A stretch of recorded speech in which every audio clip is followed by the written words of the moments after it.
Good evening and welcome to this special governance entrepreneurship class at Ashoka University with Dr. Shashi Tharoor, a member of parliament, author, and former senior diplomat at the United Nations. This session is being broadcast live on Facebook and will also be available for viewing later on YouTube. Dr. Tharoor is, as we all know, is a third-term member of parliament from Thiruvananthapuram and in Kerala, is the best-selling author of 22 books, both fiction and non-fiction, besides being the former Under-Secretary General at the United Nations and a former Minister of State for Human Resources and External Affairs in the Government of India.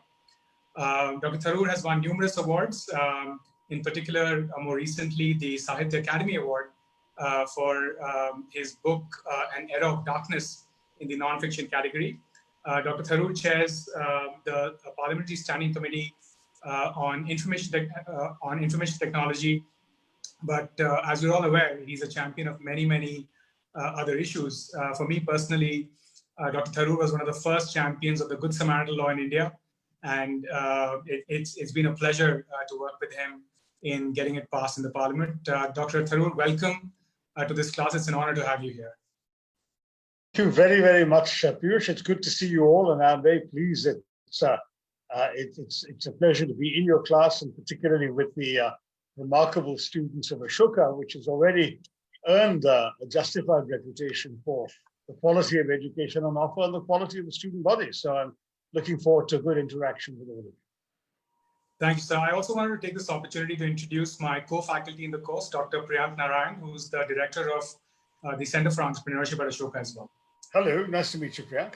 Hello, thank you so much for joining us. It's an honor to have you here at Ashoka. Thank you. Good to see you. Dr. I'll start off. One of the things that we're trying to teach in this course is how do you engage with power? Where does power lie? And, how do you start engaging with it? But I wanted to start off by asking you, Dr. Tharoor, what does power mean to you? And how can young change makers, especially those in this class, can engage with power to bring about change at scale? Right. Well, the various understandings of power, as you know, Piyush, I mean, many people think of it in terms of strength, of force, of might, the possession of control or command over people. That's one way of looking at power. Another is more sort of related to office and position, authority, having the rights by a particular position. You have to do things or to act in certain ways. And then, of course, there is the simple understanding of power in terms of political or national strength. I tend to be very attracted to a definition that Joseph Nye, the Harvard scholar, gave when he wrote about soft power, when he talked about power is essentially the ability to get other people to do what you want. And I thought that was a very interesting idea. And that's why he talked about hard power, where you can force people to do something you want, and soft power, where you can persuade through attraction to get people to do something you want. But that's a different matter. But ultimately, power is all about your ability or capacity to act. If you are powerless, that means you cannot act in any particular situation. You're helpless. Whereas if you have power, it means you have the capability to act and to do something. And to my mind, that would be, in my understanding, what power is all about. Now, obviously, for example, when my party is in government or I'm a minister, though I'm never fond of the word power, I am in a position to act, to take certain decisions, or to participate in my party, my government taking decisions.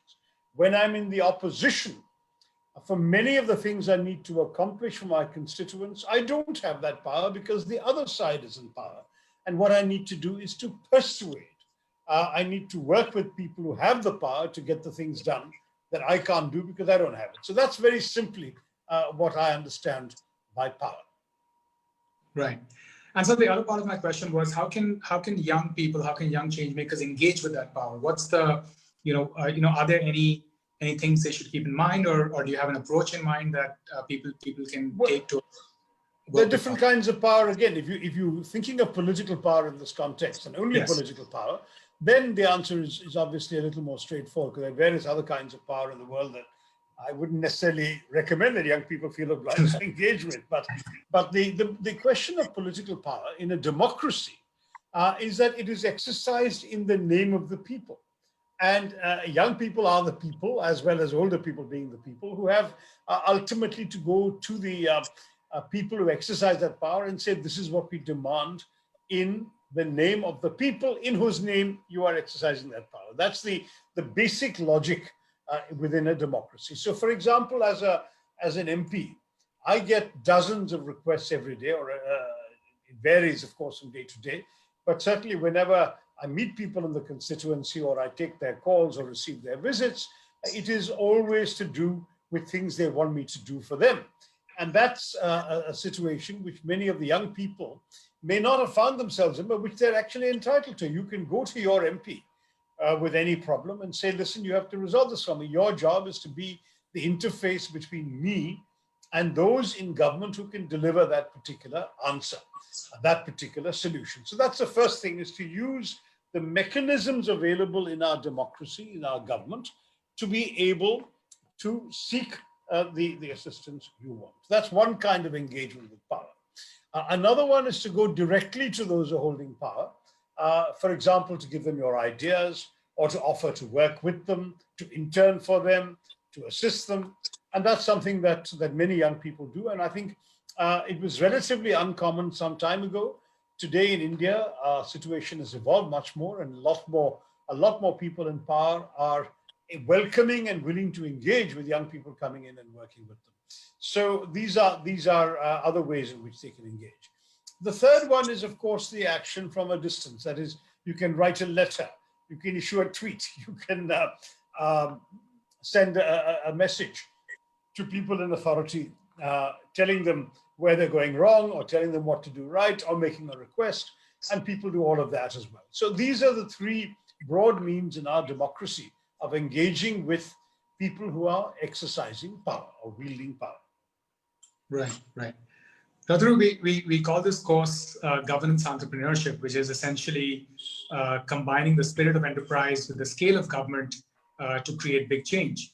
I'm wondering, in your career in the government and in the parliament, have you come across examples of governance entrepreneurship, live in action? Plenty. I mean, I can give you a couple of examples. One very recent, in fact, and one from my own stint in my political party. I was invited. I actually suggested some years ago to the Congress party leadership that we needed to tap the talents of the professionals in our country and ask those professionals to engage with politics. I knew from growing up in a middle-class professional household that I would often see my father and his friends working hard, paying their taxes, coming home, and in the evening over a drink or a cup of tea, complaining about the politicians. And I often wondered why such qualified and able people could not do more than just, if you like, complain. And I realized they didn't really have a platform in which they could express their views. Let our party provide one and give them an opportunity to have a platform that they can engage with. So I actually went to the party leadership. It took me a while to persuade them. This has not actually been a very, very, shall we say, not been a very natural fit in the past, the professional class and the political class. So it required a bit of entrepreneurship. I was doing something that hadn't been done before. I had to set up an institution from scratch within 120-year-old political party, 130-year-old political party by the time I got going. And therefore it was an interesting challenge, but we made up things as we went along. I was inspired by the Rotary model. I was often invited to address Rotary clubs and Rotary districts. And I understood how the concept worked, that professionals got around, often in a locality, met regularly, exchanged ideas, came up with their own schemes, were also guided by district level schemes, state level schemes, national level, and sometimes in the case of Rotary, international level schemes. And I thought, great, this is a very good model to follow. And it's also something that many professionals are familiar with. So why don't I try and replicate that, which is what I did. And then writing bylaws, writing the messages in which we can actually get people involved, was interesting. Now, one of the challenges I discovered is that the kind of professionals who are willing to come on to a political platform are not necessarily, I say this because I'm sure it's sometimes going to surprise me, it's not necessarily the most entrepreneurial. That is, that I expected that, as with Rotary clubs, there might be self-starters, that they themselves might be willing to come up with their own ideas and do their own things. But I discovered that many of them actually required more direction from the leadership of the All India Professionals Congress than I had expected. And I also discovered that we had, therefore, very uneven performances. Some states were far more energetic, creative, expansive, and effective than others. But all of this is part of the interesting challenge of setting up a startup within the political arena. And that startup is still functioning. The numbers are growing, even though we have meanwhile encountered a bad setback politically in the elections. And certainly immediately after the election defeat, there was a period of some uncertainty and some, shall we say, disillusionment among some members, which I think they have now overcome, and they've come together with a lot of energy and drive. So that's one example. The other kind of example of political entrepreneurship is not with the party so much as doing something for the constituency that needed help. Yeah, I'll tell you what happened was that on the last day of the parliament session, the truncated parliament session in March, when we were essentially interrupted by the continuing eruptions of COVID, and they decided to suspend the session. In a courtesy gesture, many of us went to the speaker to thank him for his leadership and wish him well. And the prime minister was one of the people there. So I asked the prime minister, isn't it odd that under the rules, the MP funds cannot be used for COVID? And if you can make an exception to the rules, this would be something worth doing. And I actually had written to the prime minister saying this. I told him, there is a letter waiting for you that requests this. The next day at lunch, Parliament was not meeting. I got a call from the speaker saying, I want you to know this idea has worked. You will get a government order this afternoon entitling you to spend MP funds for COVID. So I moved very quickly. And it was just as well I did, because it so happened that within 2 or 3 days, the government decided not only to keep the money to use the money for COVID, but to keep the money. And they canceled all the MP funds for the next 2 years and decided to use it. Fortunately, by then, I had allocated every rupee available to me. And I had done so for immediate urgent things, which in those days, people forget now, were grossly lacking. India had a major shortage of PPE. We didn't have any personal protective equipment for our doctors, nurses, healthcare personnel. We had a major shortage of testing devices. We had a major problem with respirators, oximeters, all sorts of things.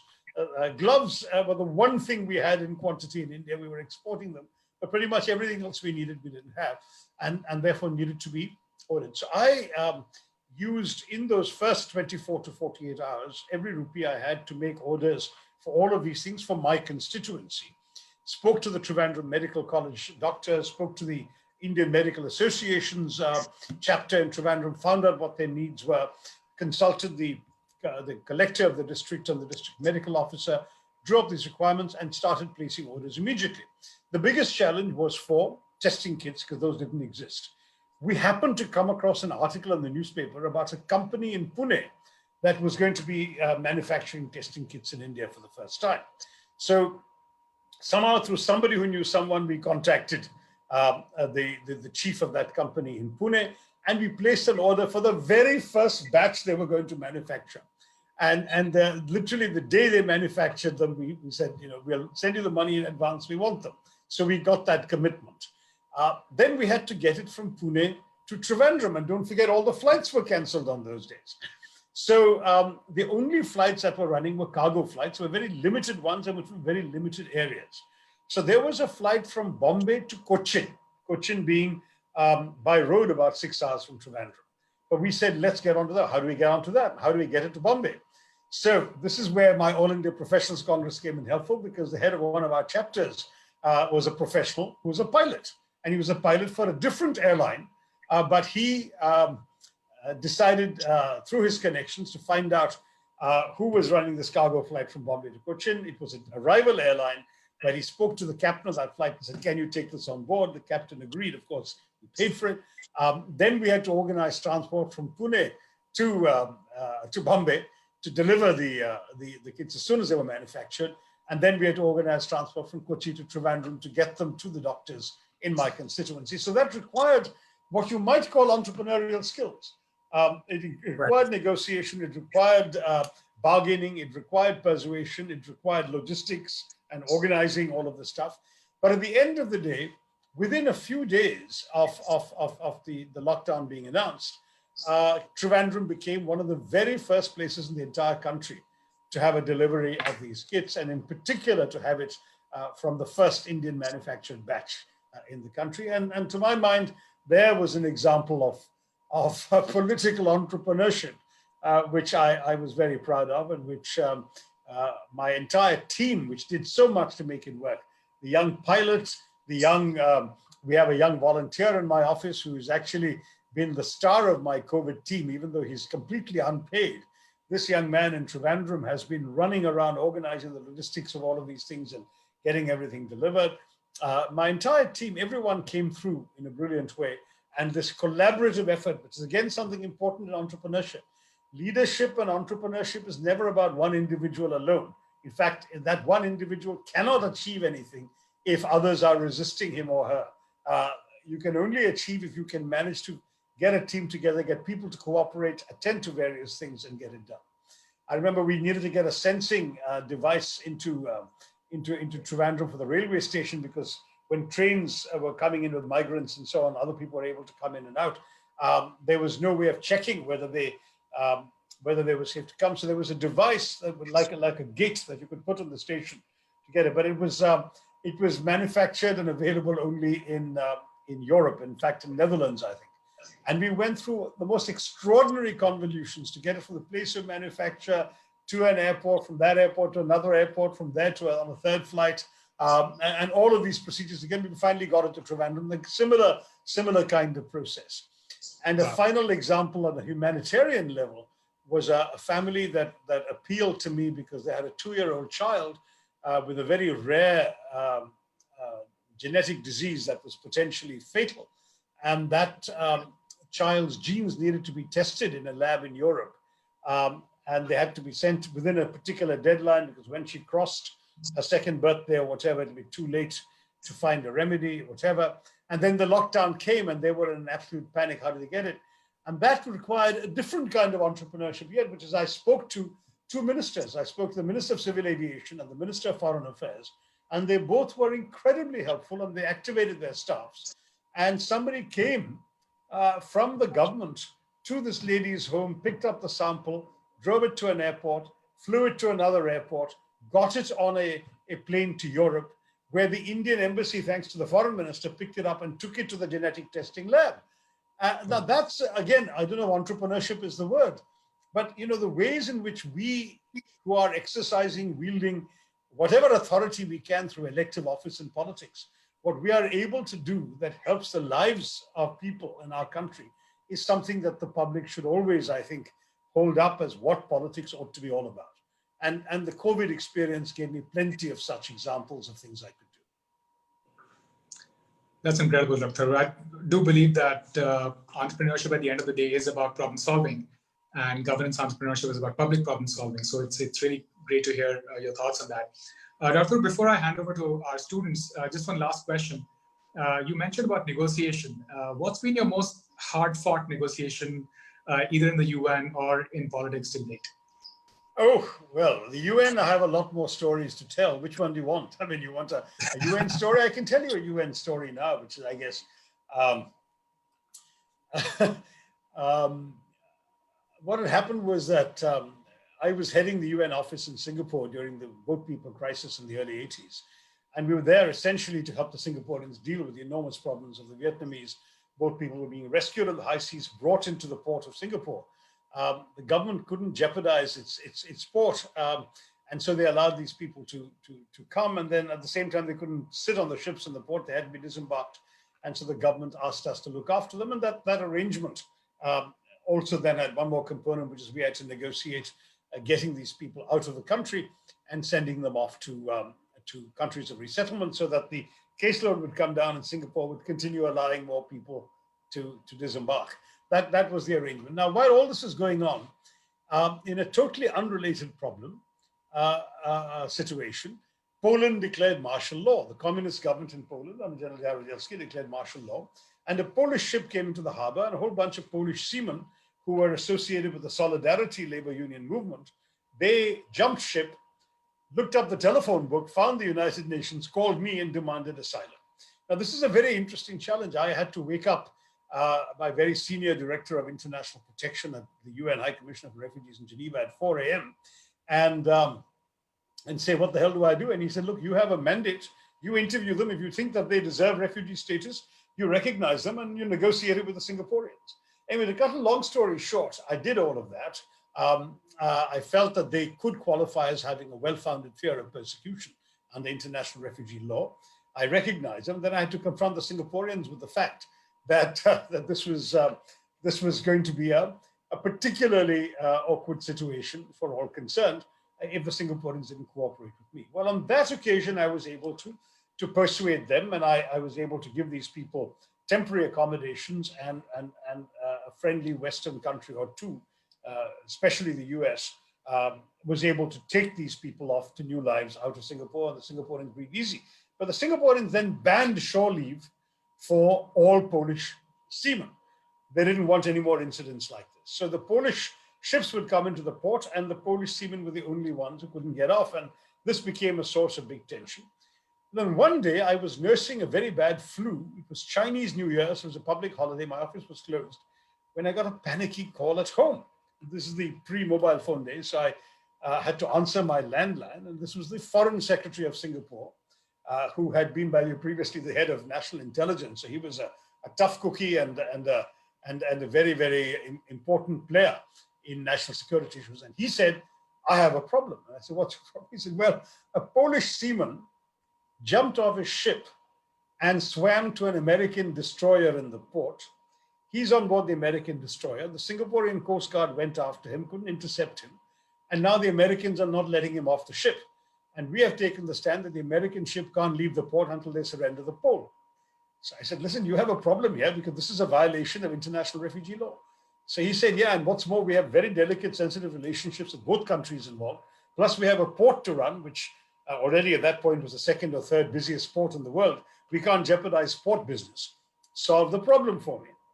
So I, in my feverish state, I sort of thought about it. Said, all right, here's what I'll do.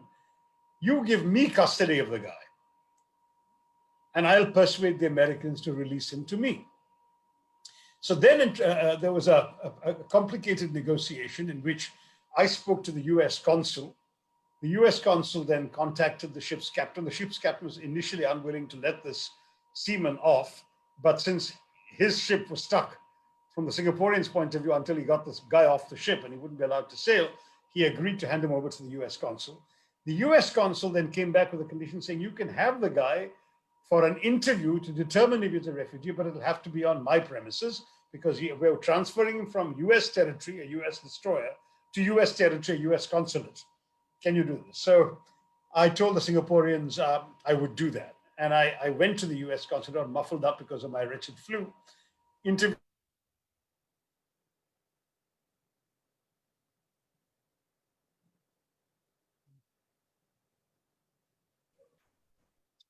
Is there a problem with the audio?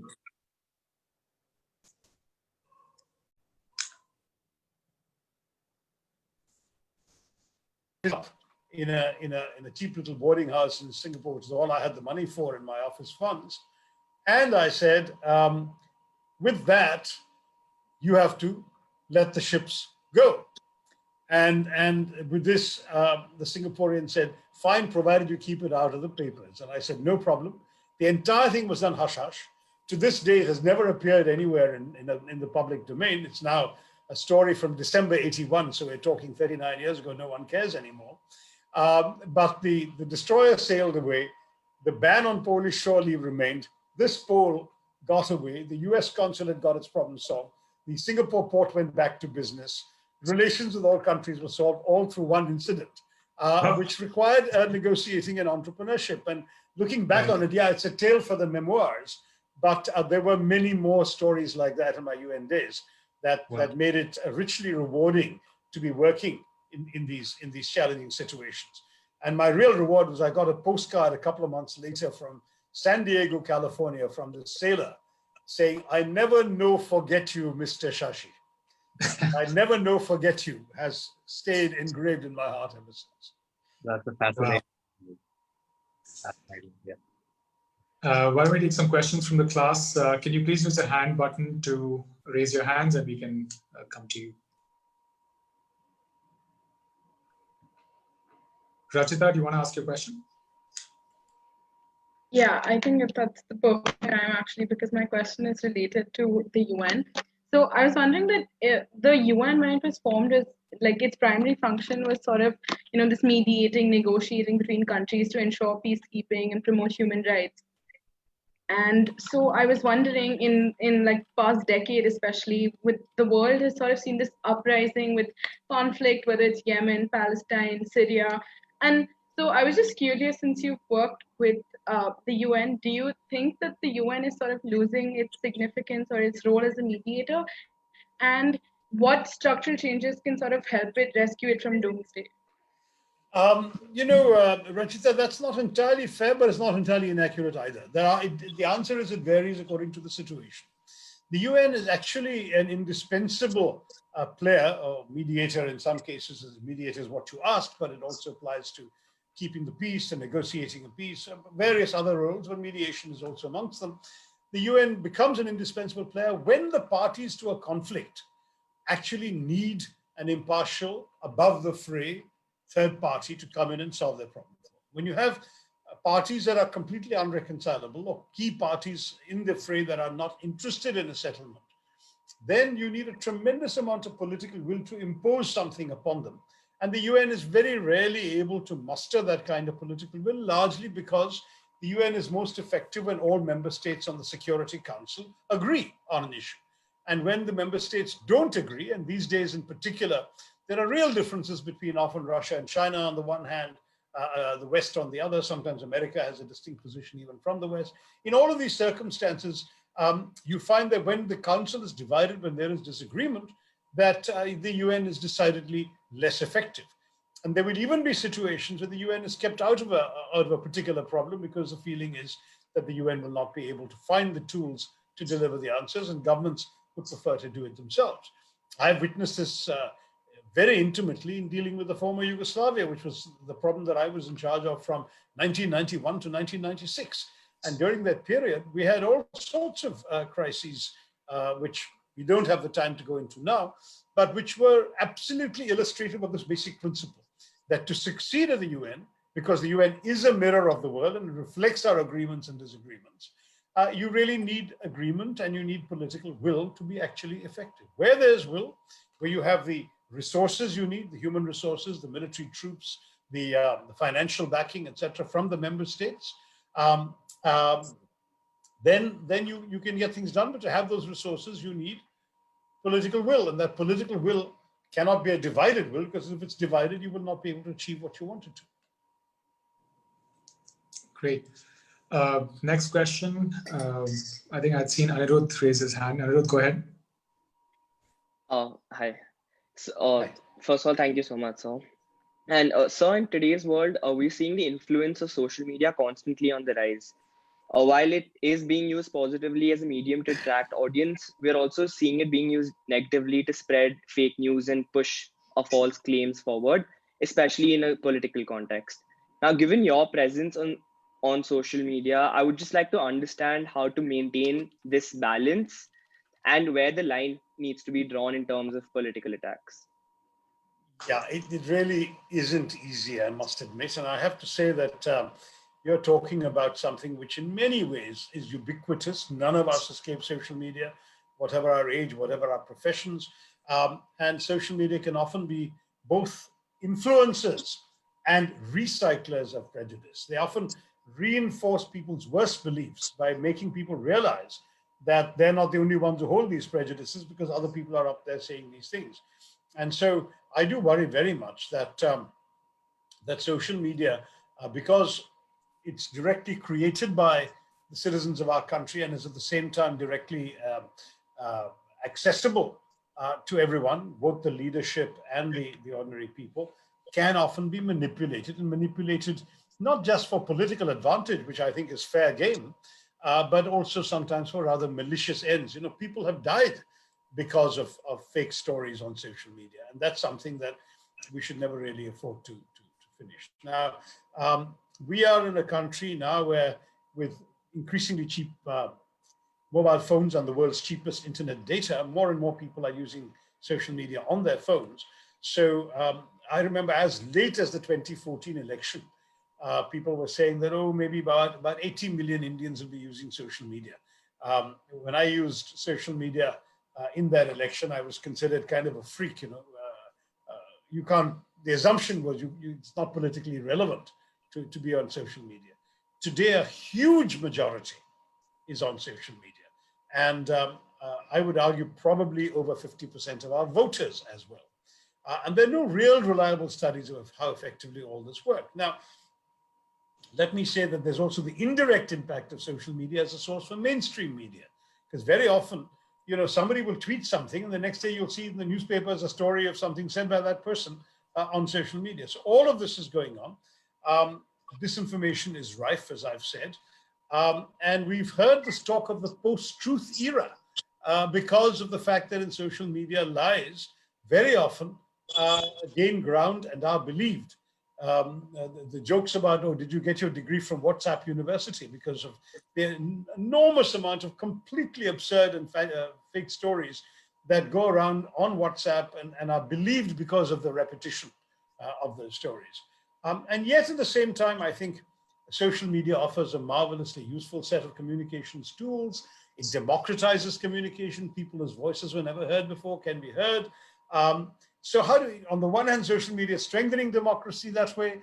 On the other hand, it is actually undermining democracy itself by soiling the currency of discourse. And the real challenge is, as you said, how to strike a balance. But who gets to strike the balance? To be honest, if you leave it to the government to strike a balance, you're asking for trouble, because governments specialize in restrictions, regulations, censorship, and so on. And once you give the government that place, the freedom that you've enjoyed will no longer be relevant. To my mind, therefore, the best thing is to use good information to drive out the bad. And that means to actually educate people better in how to do things like fact checking. If I left to me, I would have a course in every high school as to how to use social media and how to learn how to avoid sexual predators on social media, how to avoid being taken for a ride by fake news, how to have half a dozen reliable fact-checking sites, national and international, that you can go to check out every story. Just get into the habit. And, you know, many of us, because we were educated in the old-fashioned way from very serious, profound textbooks and deeply researched works and articles and so on, we have a frame of reference already in our head that helps us to sift the wheat from the chaff, and we can see a WhatsApp story and immediately say, well, that's fake, that's nonsense, that can't be. But many people in today's world who haven't grown up in that environment don't have that fail-safe instinctive mechanism in their heads, and for them, the balance, I think, must come from a serious amount of education so that they can actually challenge the falsehoods and the fake news. As I said, we really have to worry about a medium that thrives on sensationalism and unverified information. But we don't want to throw out the baby with the bathwater. We know it's an indispensable tool. And to my mind, therefore, to some degree, we'll have to live with a certain degree of abusiveness on social media because there will always be people who, given an opportunity and a platform, will abuse it. But if we can equip ourselves better to digest what it's offering us and to deal with it, that will be the right way to strike the balance. Even I get taken in once in a while, and there's no harm in being taken in by a relatively harmless thing.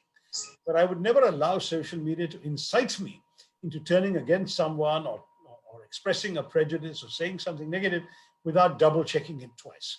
And I would urge you all to follow that rule, and balancing, Anirudh, is your desire. This is going to be music to the ears of one of our groups in the class, which is actually working on the issue of fake news. And their ask specifically is for a course to be developed at the high school level so that children can be taught how to differentiate between fake news and real news. So thanks so much for that perspective, Dr. Tharoor. Next question from Anukampa. Good evening, sir. Thank you so much for taking out the time to speak with us today. Sure, Anukampa. And my question is related to organizing and working with people. So as we all know that bringing policy or system level change can take years.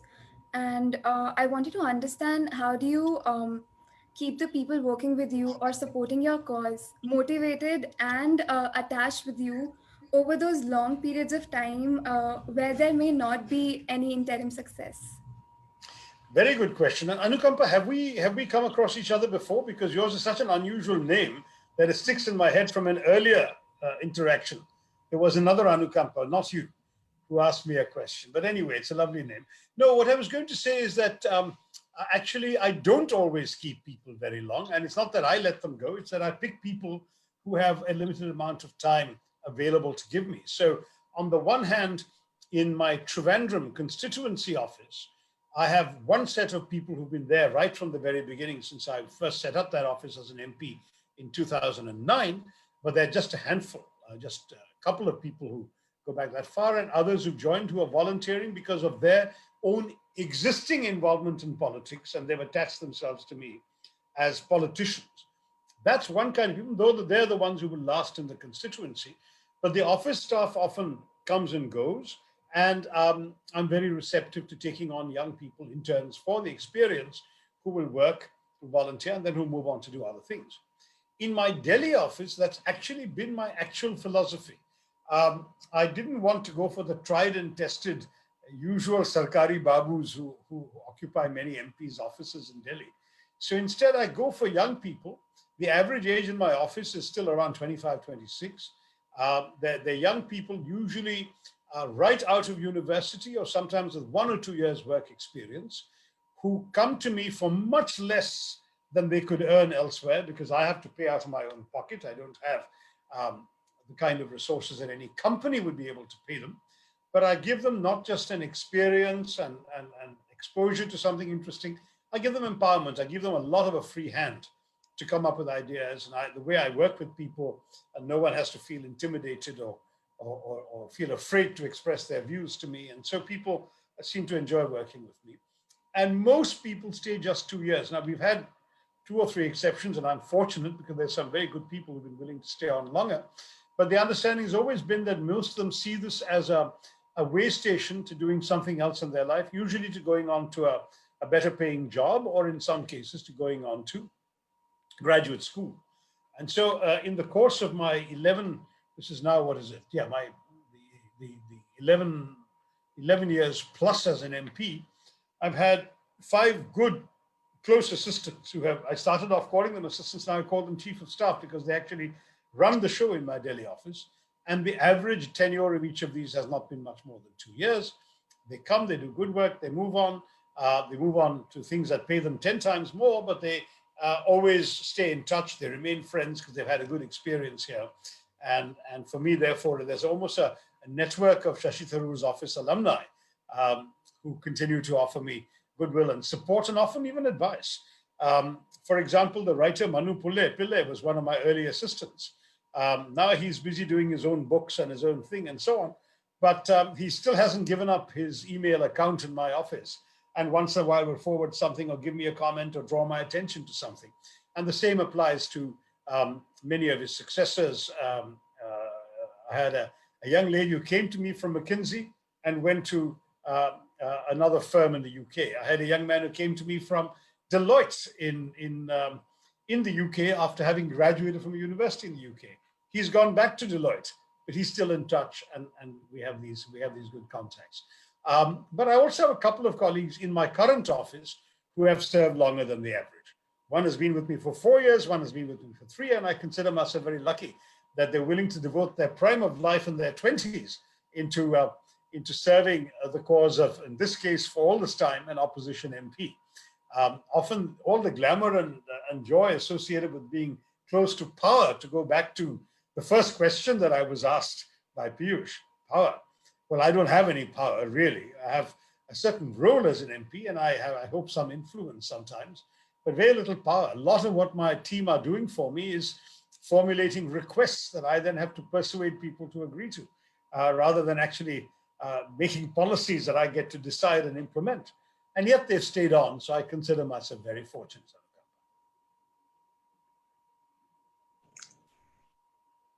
Thank you for that, Dr. Tharoor. I'm sensitive that one last question is all I can give you, Piyush.